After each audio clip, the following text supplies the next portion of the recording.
And with that, please note, on time, I'm going to hand off to Tessa, who actually was the co-chairperson with me of this Improving Coverage Measurement Working Group, as well as her day job as the Director of Statistics and Monitoring for UNICEF. So, Tessa, thank you for all your inputs.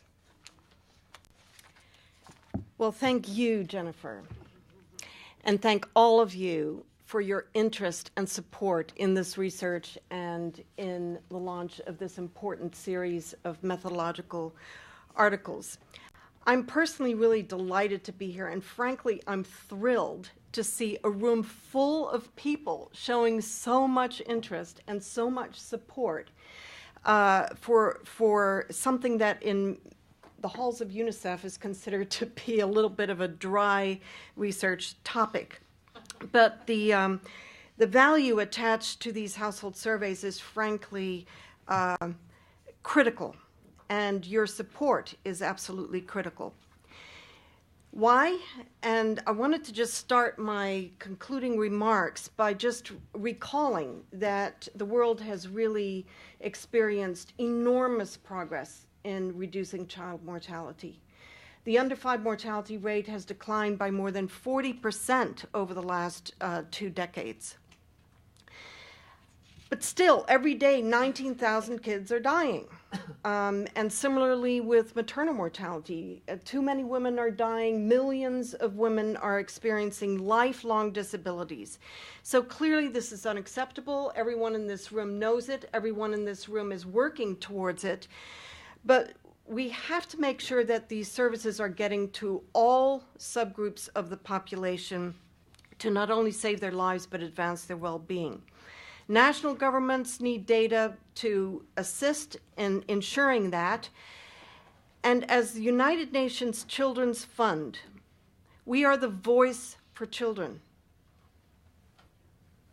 We advocate on their behalf.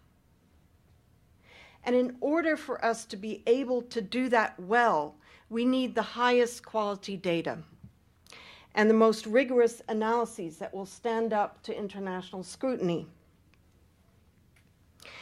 And I think as we've heard throughout the sessions this morning, and indisputably, household surveys are the cornerstone for this kind of information. And this is precisely why UNICEF has invested so much in the mixed survey program, and USAID supporting the DHS for, it's close to 30 years now, Fred, right? So together, these 2 household survey programs have provided most of the data that constitute our collective understanding of where we are in bringing these critical interventions to the most needed in the world. And I would say that this is a truly magnificent contribution to the advancement of the human condition. So UNICEF, of course, strives to continuously improve its methods and to remain on the cutting edge of data collection and analysis, and this work involves partnering with the best available science. And the work of the Child Health Epidemiology Reference Group has been absolutely pivotal. It has brought to bear the world's foremost technical experts in improving the measurement of intervention coverage. And as we have heard all morning, this is not an easy task. Incorporating these advances into the next cycle of surveys is essential. These surveys are going to be providing the data for our ability to monitor progress towards a promise renewed, which is the revitalized commitment for child survival and the countdown to 2015. And the next round of mix and DHS surveys, as I've already mentioned this morning, will be providing the data for the final assessment of the MDGs. Of course, that's been the centerpiece of the International Development Agenda. At the same time, this set of surveys will be providing the baseline for the post-2015 agenda. Now, UNICEF works with many different partners in various interagency platforms to ensure that we speak with one voice. Global monitoring requires standardized data collection and harmonized analyses. And indeed, we're living in exciting times for data collection with the rapid proliferation of new technologies to capture information in real time.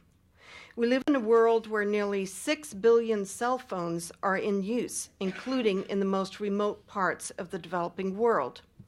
And these new technologies show great promise in exponentially expanding the amount and range of data that can be acquired. But in our enthusiasm for exploring the potential of these new information technologies, I think it's important to recognize that different data collection strategies serve different functions. And while real-time information sources are attractive, they cannot replace household surveys. Household surveys remain the most important source of unbiased, statistically sound, and internationally comparable data. Survey programs like the MIX and DHS must continue to be well-resourced. They're absolutely vital to providing the data required to save and improve children's and women's lives. And in these days of declining resources, we must prioritize these survey programs in recognition of their critical function. And as we've heard from the speakers this morning, the complexities of measurement are profound. And the contribution of the methodological work embodied in the PLOS Med collection is invaluable, and we greatly appreciate the funding provided by the Bill and Melinda Gates Foundation that has made this work possible. Going forward, we must continue to pursue excellence in the way we measure the extent to which life-saving programs are reaching those most in need. We must also ensure that the resulting data are used effectively by those in positions of influence so as to ultimately improve the lives of children and women around the world. Thank you very much.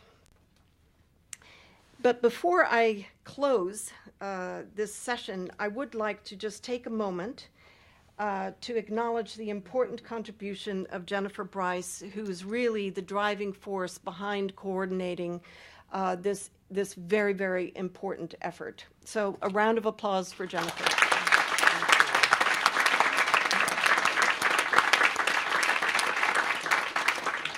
So with this, as I understand it, I am the one to close this meeting. And again, I thank you for your attention and your interest and your contributions. Thank you.